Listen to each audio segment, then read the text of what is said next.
pessoal, eu sou a Miriam do Cheirinho Bom de Livro e hoje nós vamos conversar um pouquinho sobre o livro A Escolha de Sofia, de William Styron. Esse livro ele foi publicado em 1979 e conta a história de um jovem sulista, aspirante a escritor, chamado Stingle, onde ele se muda, porque ele quer ser escritor, ele se muda para o Brooklyn e lá ele conhece um casal assim muito turbulento, um casal que vive aí uma relação de amor e ódio. Ele se muda para uma pensão onde eles chamam de mansão rosa, porque a casa é toda rosa, palácio rosa, um negócio rosa assim. E eles se mudam e eles acabam ficando amigos. O rapaz ele se chama Nathan, ele é um judeu que se diz biólogo, cientista, enfim, tá umas descobertas muito importantes. Ele deixa isso bem enfatizado durante o livro. E ele conhece a Bela Sofia, que é uma polonesa sobrevivente do campo de concentração de Auschwitz. Apesar do livro ter ali o nome da Sofia, ele é um livro autobiográfico do próprio Stingle. Ele narra ali o seu envolvimento com a Bela Sofia e vai contando ali tanto a sua história quanto a história dela. A escolha de Sofia se tornou uma expressão que significa tomar uma grande decisão entre alternativas extremamente difíceis de escolher sob grande pressão. Essa pequena introdução que eu trouxe pra vocês, eu peguei na internet, tá, gente? Então é só vocês darem um Google que vocês vão encontrar tudo isso que eu falei. E outra coisa interessante aqui também que eu quero falar pra vocês, antes de começar a falar livremente sobre a história do livro aqui, é que tem um filme muito bom baseado nesse livro, que se chama também A Escolha de Sofia. Ele foi lançado em 1982 e foi estrelado pela maravilhosa Meryl Streep. Ele é muito, muito bom e eu achei bem fiel ao livro. Então, assim, é uma leitura que vale a pena e é um filme que vale muito a pena, apesar dele ser antigo. Eu recomendo aí que vocês assistam. Eu quero avisar pra vocês que vai ter muito spoiler desse livro aqui nesse vídeo. Então, se você ainda não leu e tem interesse de ler, eu sugiro que você pare agora, leia, depois volte aqui. Se você já leu, já assistiu o filme ou não se importa com spoiler, então é só continuar aqui e assistir até o final, beleza? Beleza. Bom, então vamos começar falando sobre a história em si. Como eu falei pra vocês, ele é um livro autobiográfico do personagem. Então aqui ele vai começar falando sobre a sua vida. Ele é sulista, ou seja, nasceu no sul dos Estados Unidos. A história se passa mais ou menos em 1947, aí nessa década aí de 40, bem assim que terminou a Segunda Guerra Mundial. E é nesse período que o aspirante a escritor, ele vai para Nova York, vai para o Brooklyn. Antes de ir para o Brooklyn, ele tá numa outra cidade e ele tá trabalhando numa editora, onde ele acha que tem a chance de lançar um romance, um livro ali que ele quer escrever. Só que aí ele acaba se decepcionando com a editora porque a oportunidade que ele queria ele não tem. Ele passa a ser um editor, onde ele tem que ler vários manuscritos, várias coisas, ocupa o tempo dele lendo muitos manuscritos para ser lançado pela editora. E essa rotina acaba abafando ali um pouco o desejo dele de ser escritor. Na verdade, ele não tem tempo mesmo para poder escrever alguma coisa. E ele fica frustrado, fica irritado. Ele é um jovem de apenas 20 e poucos anos, 22, se não me engano. Aí, numa das correspondências que ele troca com o pai dele, ele acaba recebendo a notícia que recebeu uma herança. Não muito grande, de umas coisas que aconteceu na família dele. A avó dele, os familiares da avó dele, tinha escravos, escravos negros. A Guerra Civil Americana, um dos pontos cruciais para isso acontecer foi justamente a abolição da escravatura. O norte já era um lugar livre e o sul eles ainda eram adeptos à escravidão. Nesse meio tempo, a família, os ancestrais ali do Stingle, a avó propriamente dita, ela era adolescente e eles tinham escravos. Aí aconteceu a guerra e tal, teve a abolição de escravos, só que antes disso a avó dele conta um episódio onde um escravo ele foi acusado de uma atrocidade e acabou sendo separado da irmã que também era escrava e enviado para outro lugar. Só que acontece que descobriram que o escravo ele era inocente e tal, só que aí o pior já tinha acontecido. Aí o valor que foi a compra do escravo, a avó acabou guardando aquele dinheiro, escondeu de todo mundo e ninguém conseguiu achar. E depois de um certo tempo, teve lá os testamentos e tal. Aí o pai avisou para ele que ele recebeu a herança em cima desse escravo, né, que foi injustiçado. Ele recebendo essa herança, que não era muito, mas dava para ele se manter durante um período de tempo, ele meio que forçou ali a editora a dispensar ele. Uma vez dispensado, aí que ele foi parar no Brooklyn, foi parar na Mansão Rosa, numa pensão lá de uma senhora que eu esqueci o nome, e foi lá que conheceu Nathan e Sofia. E ele conheceu da forma mais trágica possível. Eles estavam brigando. E ele descobriu, depois lá, entre os vizinhos de quarto lá, que isso era muito comum. Eles brigavam numa hora, na outra hora eles estavam lá, só love, só love, só love. Eles ficam amigos e conforme eles vão ficando amigos, eles vão se conhecendo um pouco mais. E o Nathan, ele achou incrível o Stingo lá ser escritor e tal, tanto que dá até alguns incentivos assim para ele. Stingo passa a enxergar Nathan ali como um irmão mais velho, ao mesmo tempo que ele passa a gostar da Sofia. Ela é uma mulher lindíssima, sabe? Uma moça loira, bela, de uns 30 e poucos anos. E ele fica encantado com ela, sabe? Mas ela é a mulher do rapaz que ele considera como um irmão. Então ele só tem fantasias com ela, mas nunca passou dos limites, entendeu? Não acho essa situação confortável não, tá, gente? Eu acho esse pensamento muito tosco, ficar de olho na mulher dos outros. Mas enfim, é o que tá escrito aqui na narrativa ali que o Stingo escreveu. Enfim, continuando. Aí, só que o Stingo, ele percebeu que o Nathan, ele tem umas atitudes, assim, muito estranhas.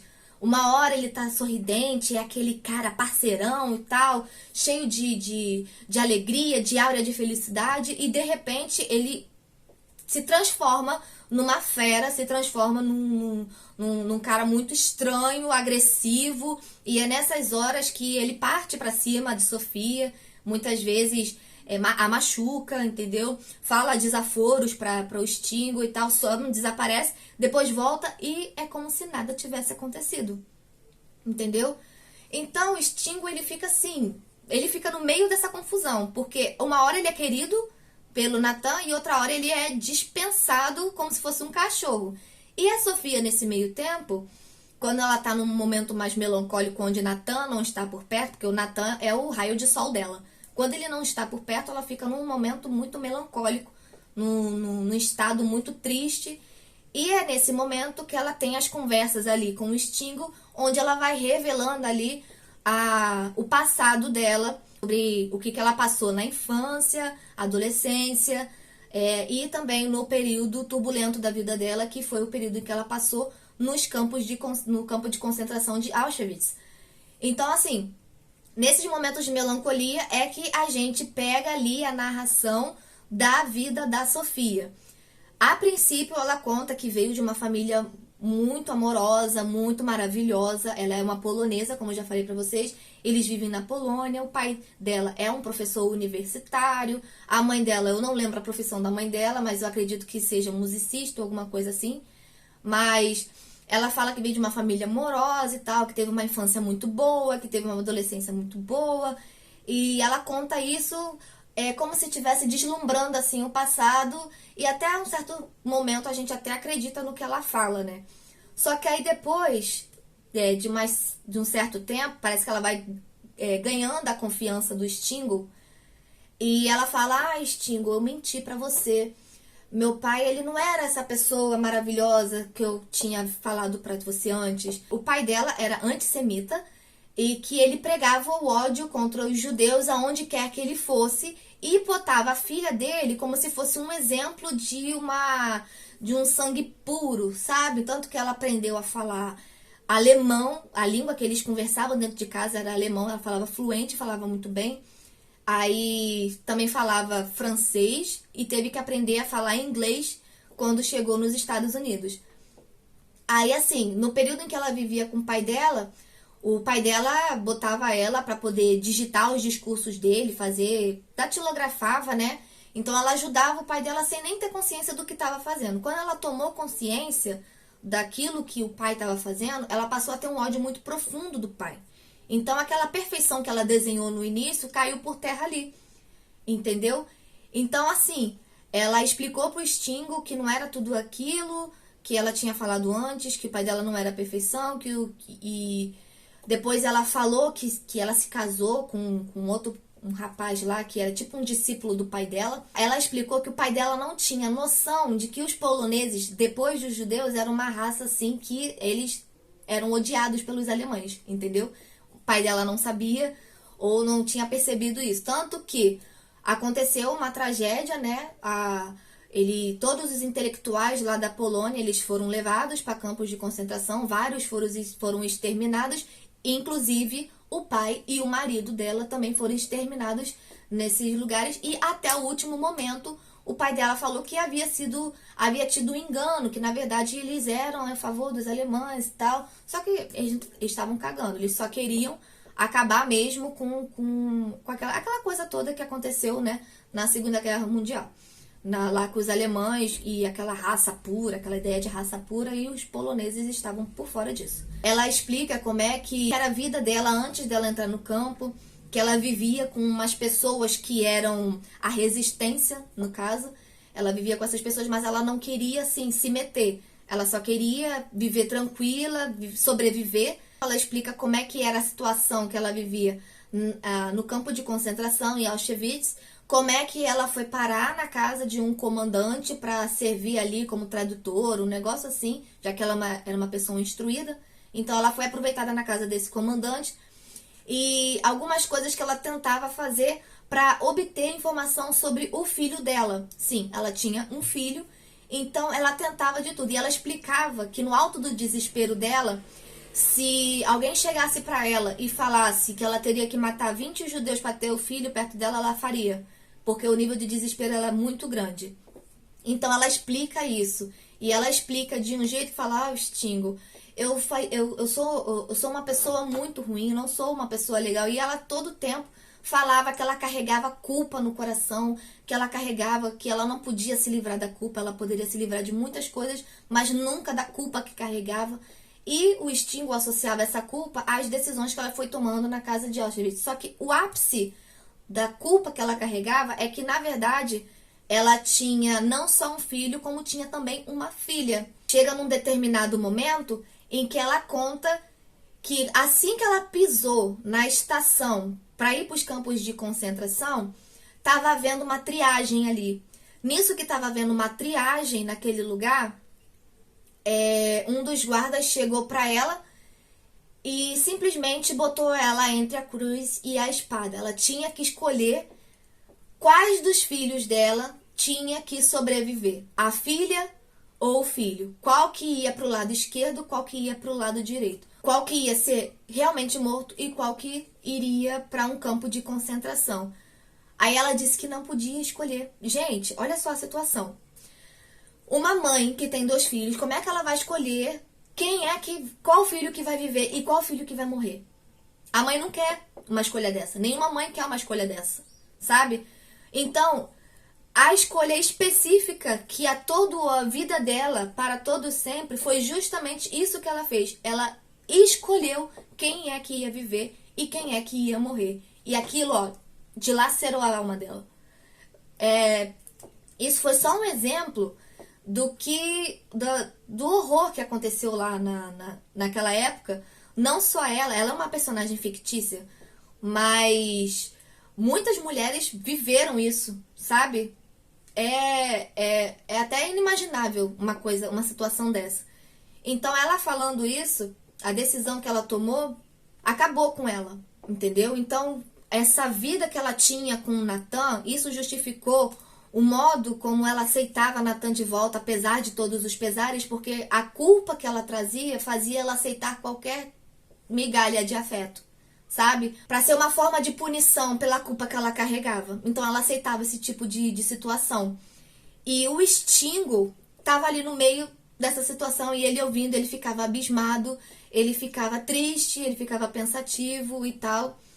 Então, assim, teve uns momentos em que ele, o Natan e a Sofia iam para alguns lugares, ia pra praia e tal. E nesses momentos, como eu falei pra vocês, de melancolia da Sofia, ela debulhava tudo o que aconteceu no passado recente da vida dela e as formas que ela buscava para poder afogar esse passado e não acontecer mais. E não lembrar mais. Era isso que aconteceu. Então, gente, é um livro, ele é bastante descritivo, ele é bastante interessante, tem, assim, um contexto histórico rico, riquíssimo. Vocês podem pegar e estudar a Segunda Guerra Mundial, história da Guerra da Secessão dos Estados Unidos, lá, a Guerra Civil.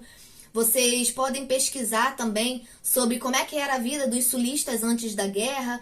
Vocês podem pesquisar sobre várias coisas, como é que era a situação de Nova York ali na década de 40, que muita gente não tinha noção do que estava acontecendo lá do outro lado do mundo, que as pessoas elas não tinham noção do que se passavam com os judeus. Então são vários assuntos que vão surgindo no decorrer da narrativa que torna esse livro muito rico e muito importante assim para você poder ler. Só que esse livro aqui ele não está sendo mais publicado. Você consegue achar ele no formato digital. Agora no formato físico é um pouco mais difícil, porque realmente eles não estão publicando mais, infelizmente. Mas é uma história muito interessante para vocês lerem, você que gosta de história, você que gosta de assuntos sobre a Segunda Guerra Mundial, assuntos assim que envolvem a história da humanidade, né, desse nosso passado recente. É interessante vocês lerem sim. Então, pega aí a recomendação. Então é isso, gente. Eu espero muito que vocês tenham gostado desse vídeo. Não esqueçam de curtir, não esqueçam de comentar aqui o que vocês acharam. Se vocês já leram, se vocês já assistiram o filme, me conta aqui. E não esqueçam de se inscrever aqui no canal, tá? Um grande beijo e até o próximo vídeo. Tchau!